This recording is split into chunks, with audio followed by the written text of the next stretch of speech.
Hello friends and welcome to Telly's Life Lab. I recently went to a friend's place for dinner and was asked to bring dessert, so I'm bringing you along for the ride. I started by asking my friends if they wanted fruit or chocolate. They said fruit, so away I went. Planning out the dessert I wanted to create, I started with a tart shell. Inside the tart shell is a tangy passion fruit curd. On top of that is a vanilla salted caramel to level out the tartness of the passion fruit. The final layer is a lemon lime meringue that gets torched for that elevated marshmallow taste. Starting with the pastry, I used all-purpose flour, almond flour, powdered sugar, salt, eggs, and butter. All of the ingredients and measurements for the pastry are from Pastry Living with Aya's video on the perfect pastry shells, and a link is in the description. This came together super easily and gave me no issues. I mixed all the dry ingredients together before adding the butter and mixing until it resembled wet sand. Once this was achieved, I added the egg and mixed until everything was just combined.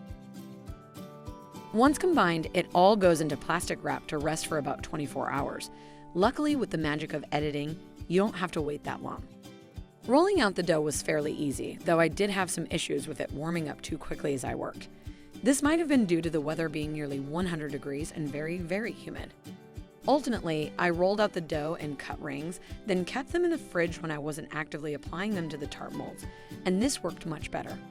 All of the pastries get pricked in the bottom so they don't trap air and then go into the oven for about 18 minutes. After baking, they cool while the other elements come together. For the passion fruit curd, I used sugar, passion fruit puree, salt, eggs, and butter. This recipe is pretty simple and one of my favorites. It comes from Lauren Koh's cookbook, Piemetry. The link to her website will be in the description too. All the ingredients except the butter go into a saucepan, and once they are warmed through, the butter gets added.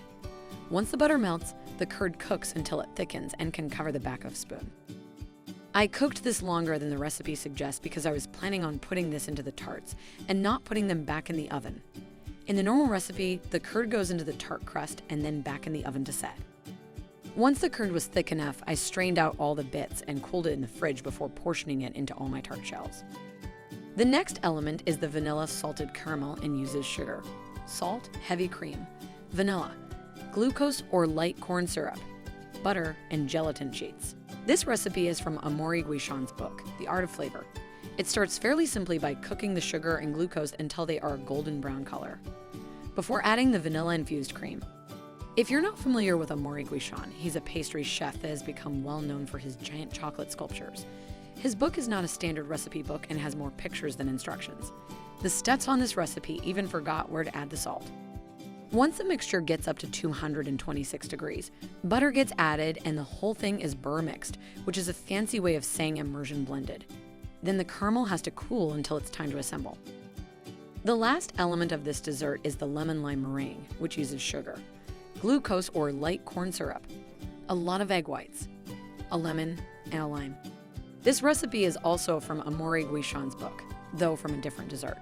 It starts with heating the glucose, water, and sugar together to 250 degrees, while the egg whites whip up to their full volume.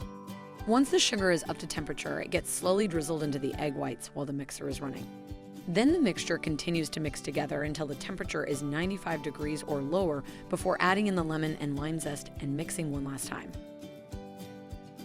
Now everything gets assembled. First, the passion fruit curd goes into the tart shells and spread so that it fully covers the bottom of the pastry.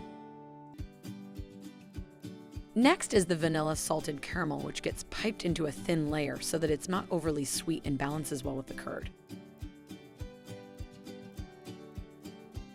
The final layer is the meringue, which gets piped in dollops on the tarts before going into the oven on a high broil to brown the outsides.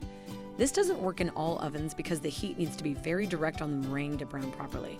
Finally, this is our finished little tart. The flavors balanced out really well so that it wasn't overly sweet or a punch in the mouth with tart passion fruit. Thanks for watching. I hope you enjoyed. Please like and subscribe. If you would like to see you try something specific, please comment below. Until next time, farewell.